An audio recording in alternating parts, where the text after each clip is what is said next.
जय श्री कृष्णा। राधे राधे। श्री पुरुषोत्तम भगवान की जय। प्रिय भक्तों, आज की इस वीडियो में आप लोग सुनेंगे पुरुषोत्तम मास महात्म्य कथा का 9वां अध्याय।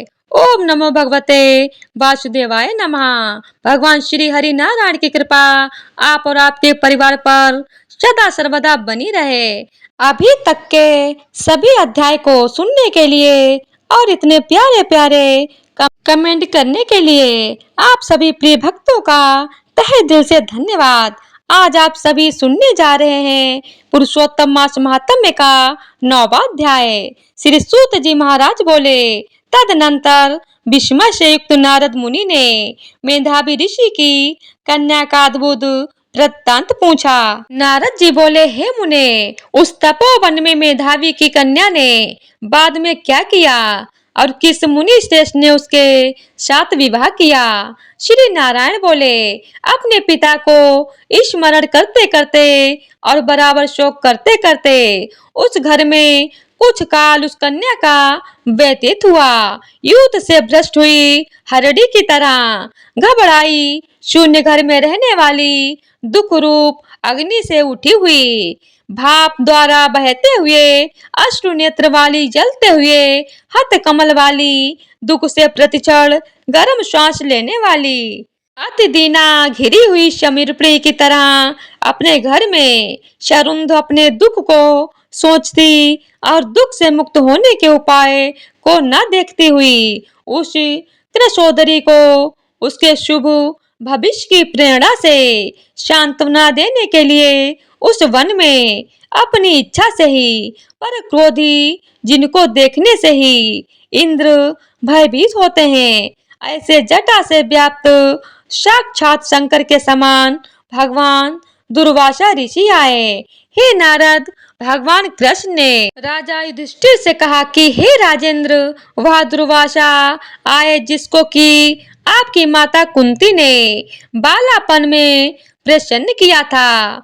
तब उन सुपूजित महर्षि ने देवताओं को आकर्षण करने वाली विद्या उन्हें दी थी। और हे भोपाल, जिन्होंने सब देवताओं से तिरस्कार किए जाने वाले मुझको भी रुक्मणी के साथ रथ में बैलों की जगह जोता, दुर्वासा को बैठाकर रथ खींचते हुए जब हम दोनों मार्ग चलने लगे, तब चलते चलते मार्ग में अति तीव्र प्यास से सूख गए थे।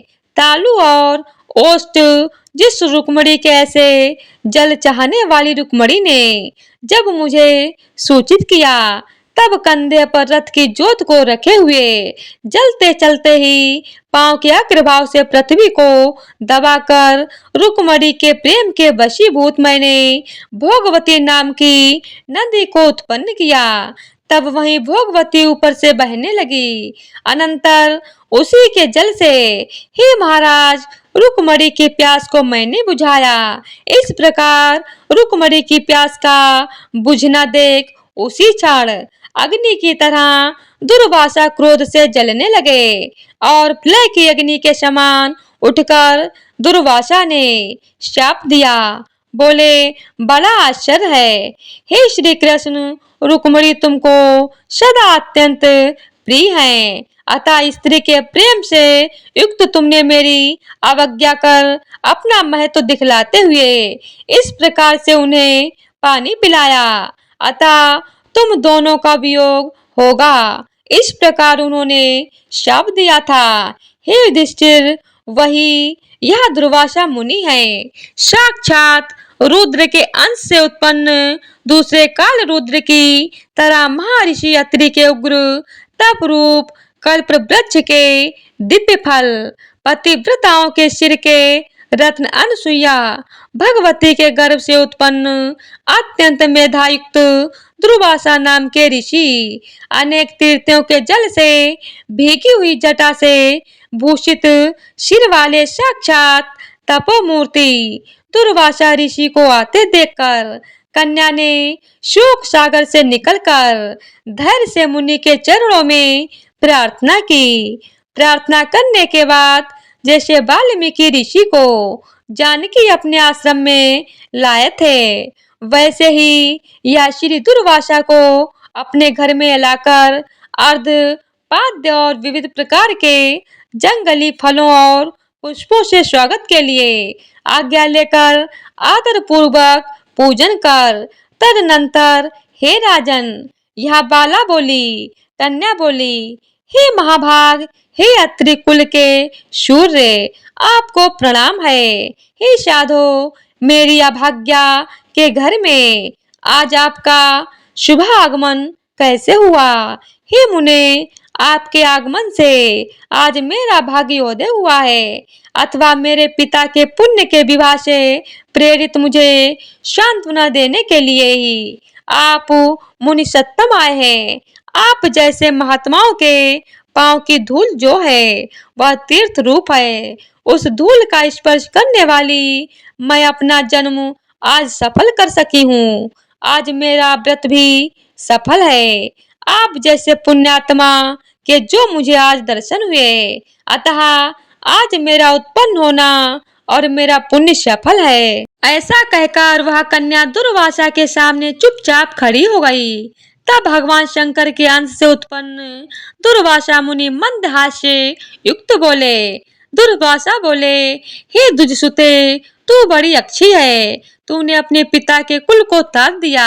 यह मेधावी ऋषि के तप का फल है जो उन्हें तेरी ऐसी कन्या उत्पन्न हुई। तेरी धर्म में तत्परता जान कैलाश से मैं यहाँ आया और तेरे घर आकर तेरे द्वारा मेरा पूजन हुआ। हे बरारोहे, मैं शीघ्र ही बद्रिका आश्रम में मुनीश्वर सनातन नारायण देव के दर्शन के लिए जाऊंगा, जो प्राणियों के हित के लिए अत्यंत उग्र तप कर रहे हैं। कन्या बोली, हे ऋषि, आपके दर्शन से ही मेरा शोक समुद्र सूख गया। अब इसके बाद मेरा भविष्य उज्जवल है, क्योंकि आपने मुझे सांत्वना दी। हे मुने, मेरी उस प्रादुर्भूत बड़ी भारी ज्वाला युक्त दुख रूप अग्नि को क्या आप नहीं जानते हैं?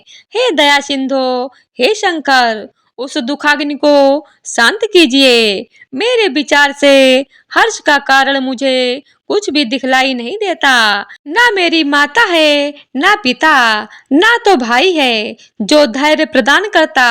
अतः दुख समुद्र से पीड़ित मैं कैसे जीवित रह सकती हूँ? जिस जिस दिशा में मैं देखती हूँ वह दिशा मुझे शून्य ही प्रतीत होती है। इसलिए हे तपोनिधे, मेरे दुख का निस्तार आप शीघ्र करें। मेरे साथ विवाह करने के लिए कोई भी तैयार नहीं होता है।